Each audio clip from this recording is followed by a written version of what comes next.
I recognize the same attitude in myself of expecting depth or authenticity or realness in people or things around me, but they're not taking account for where I'm lacking that myself. And it's a very it's a common problem. It's division, yeah. And it's a common problem where somewhere there is narcissism, somewhere there is unawareness, somewhere there is inability to look at oneself objectively. When you expect something from the world, but you are not a part of that you expect yourself, you are on a journey to encounter problems, issues with people. You are on a journey to disappointment, because those people you resonate with, that you get attracted to, caught your attention because you vibrate that way yourself on some level. And if you don't recognize it, you are kind of you're bound to keep that frequency and those people and be sort of attached to them continuously without understanding what is there in common or what is there really drawing you to them. And sometimes maybe even being irritated or wanting to change or wanting to have different type of people, yet you keep on encountering one and the same type of people. And it's because there is somewhere unawareness of your own being, because you don't know, you complain about their level of authenticity or vulnerability or openness or superficiality, and yet you can't recognize that superficiality or that shallowness within yourself. Once you start awakening to the shallowness, you are halfway through with that shallowness. You're on the way to healing. You're on the way of refinement. And thus, when your frequency changes through this process of refinement, all of a sudden you start getting attracted to some other type of people. All of a sudden, those people from your past or from your current life start losing their sort of appeal. They're no longer interesting. They are not. And even if you try to engage them and try to offer them a bit more depth that you've just realized, they might not be ready to accept it or entertain it, let's say. And so usually these relationships sort of with time fall apart, or they're doomed to disappointments and, you know, some sort of frustration, or just they're not interesting anymore. They're not fulfilling anymore. And so, but it doesn't mean that we have to lose people just because we all of a sudden decided that they're not fulfilling. We need to attempt to bring them to the same level. Yet when we see that they're not interested, they're not willing to do it, then you have to let them be and let them develop to that level, perhaps within their own pace, or simply give them space and time to just be. And if they are interested in you, they will show that, and maybe there will be reconnection. Otherwise, with time, such friendships and unions fall apart, and it just feels like yesterday you had the same frequency and vibration, but today you're not on the same frequency. And it could be temporarily.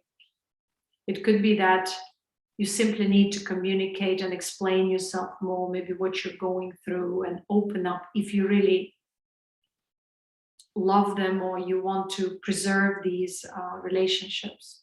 Sometimes we just have no other choice but to continue communicating with certain people. They could be a part of our maybe friendship circle or family. And so sometimes it's just important to explain that I perceive life now a little bit differently, without showing that it's a sort of a superior position.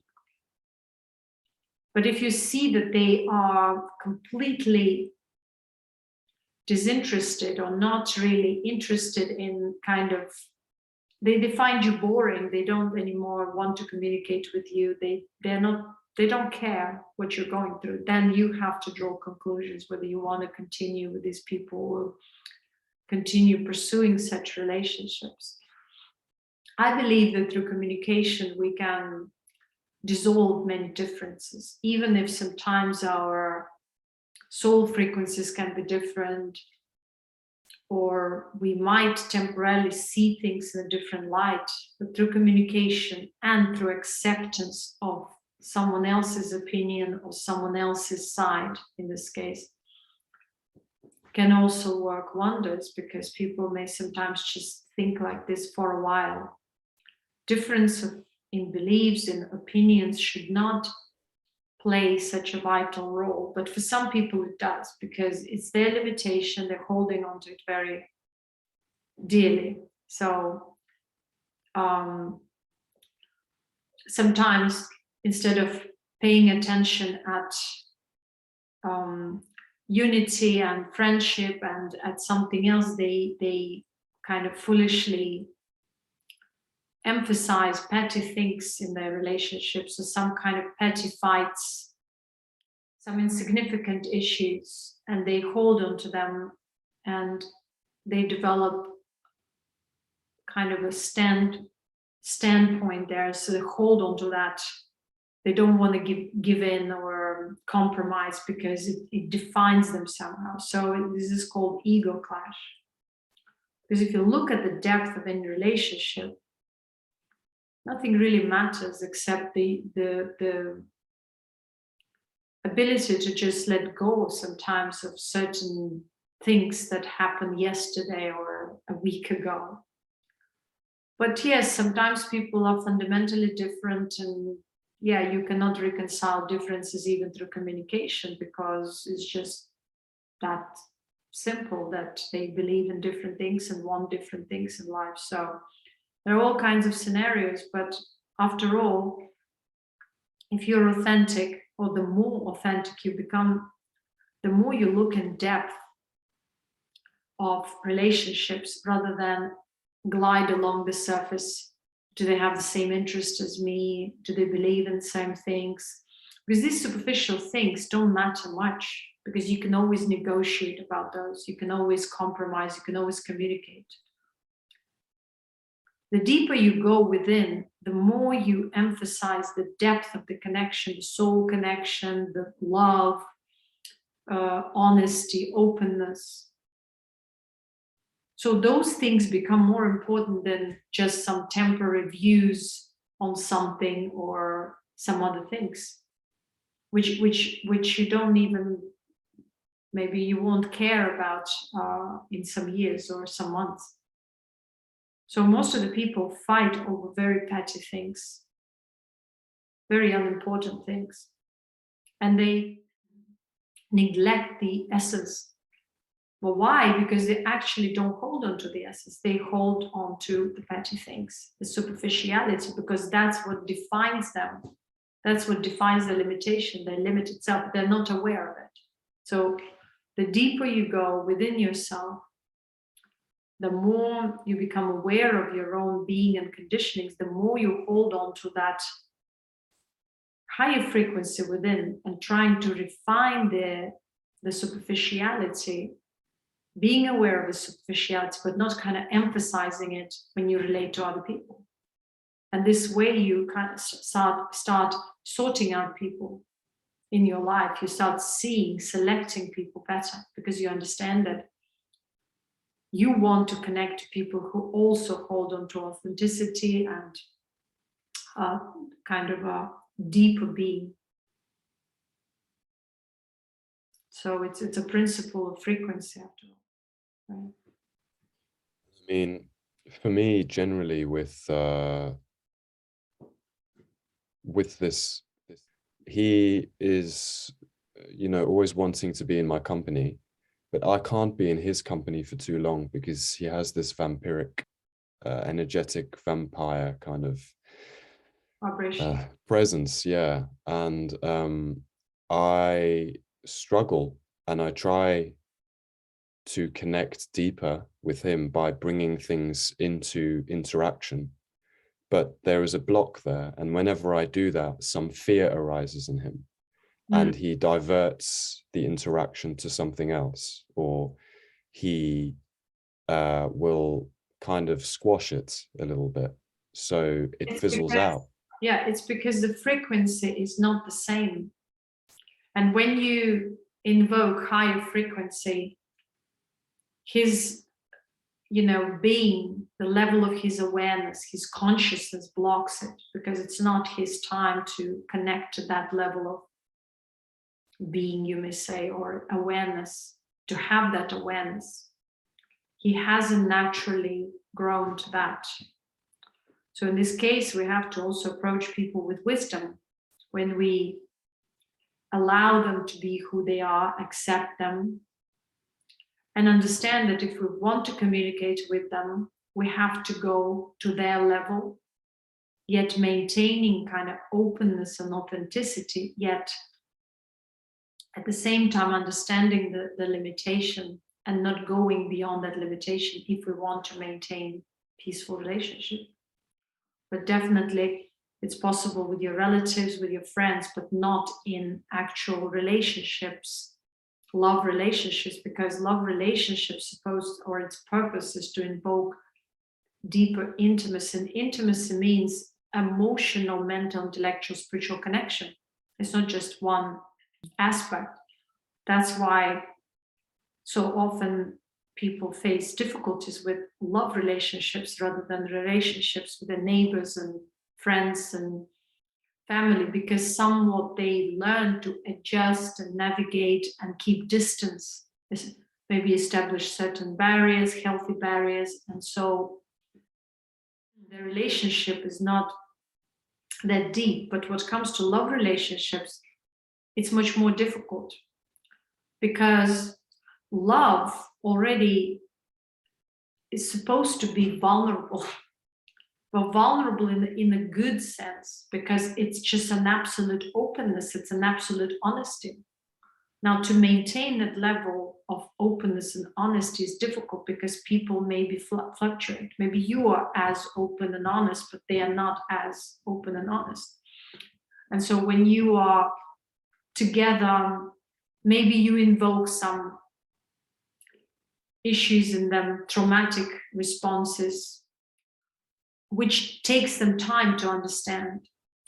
That's why there's no other solution in relationships but to talk, negotiate, compromise, communicate. After all, it's all about communication. Trying to constantly observe oneself and return oneself to that level of authenticity, where you return yourself to okay, like maybe things are not flowing the way I expect, maybe I'm again trying to control, maybe I'm again responding in a traumatic way. Let's talk.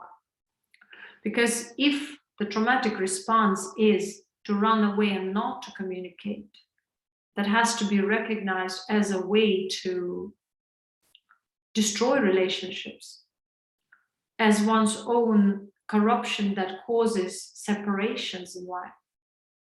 So it's very important to kind of approach relationships consciously, because it's a big deal. A relationship is a big deal in life. It helps us to grow spiritually. It helps us to heal or to get more traumatized, depending on how we're able to navigate through that. And if we cannot maintain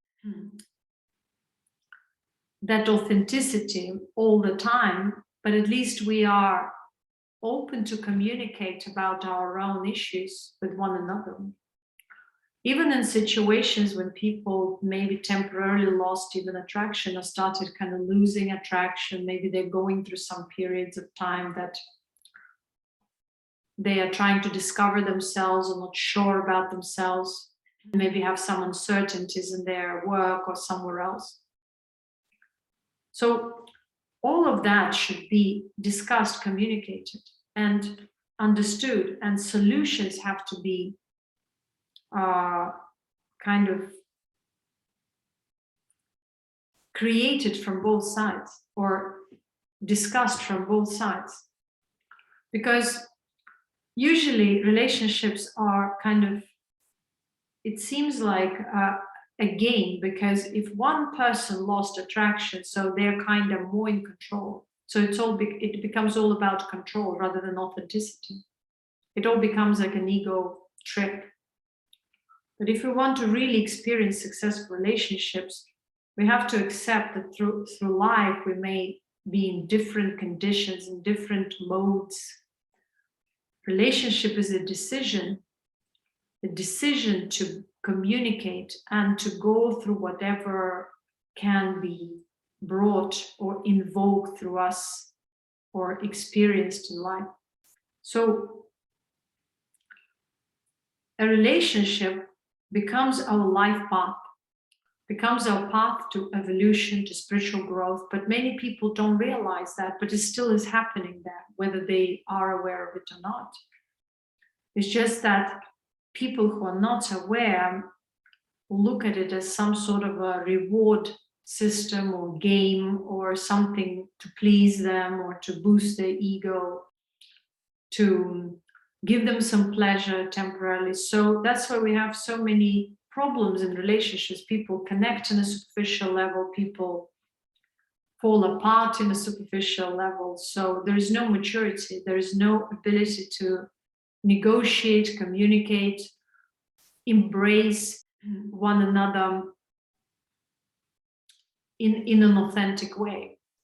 So if people come into relationship through in a superficial way or through masks, and then they start discovering a totally different person, obviously they're in shock, maybe they have kind of again traumatic reaction, their trust is broken, and problems arise. If they could communicate, anything can be resolved through the communication. But for many people, to communicate is a big deal. It means already to be authentic and open and honest, when their natural response to reality is to hide away, to hide their true self. So it becomes impossible. It's easier to break up, to feel like a victim, to suffer, rather than to acknowledge anything. So to really experience something true in life, we need to work hard through our falsehood and corruption. That's what I can say, whether it's in relationships or to come to the point where we understand our life purpose. Because life purpose is not just only what you like to do, but it's your emanation. Some people like to do something for a while. After 10 years, they no longer wanted to like it. So that's not the life purpose, that's a temporary purpose. The same goes with relationships. Relationship is a decision. It's like when you understand your own vibration, authentic vibration, you want to connect with others through that authentic vibration. And you cherish that authentic vibration, even if superficially maybe you look like you have differences. But that authentic vibration will connect you and pull you through life in togetherness, because no one should expect 100% compatibility. No one is fully compatible. And people have their own issues and corruption. Even if they're compatible, maybe they have traumatic experiences that do not allow them to manifest that compatibility right away. So that's what is called decision to stay in relationships or to be with someone, because you perceive on a soul level you connect, but okay, you may have some differences. So how can you navigate through those differences? Through communication, through talking, through working on oneself. And so for that, one needs a degree of maturity. The majority of people think that if they glide along the surface, change relationships, that something changes. Nothing changes. the pattern remains. They go through one and the same scenario, patterns, similar vibration, just in different bodies. As I say, people marry their traumas because they didn't recognize the pattern. The moment you recognize the pattern, you started the process of healing and transformation. And so you start focusing not on the superficial stuff, but you start looking in depth, and you start understanding that your authentic vibration is this, but the other thing is your pattern. So you start attracting to the authenticity now, but still you're aware of the pattern. The pattern can always come back or sabotage your relationship, but now because you're aware, you can recognize the moment the pattern starts working.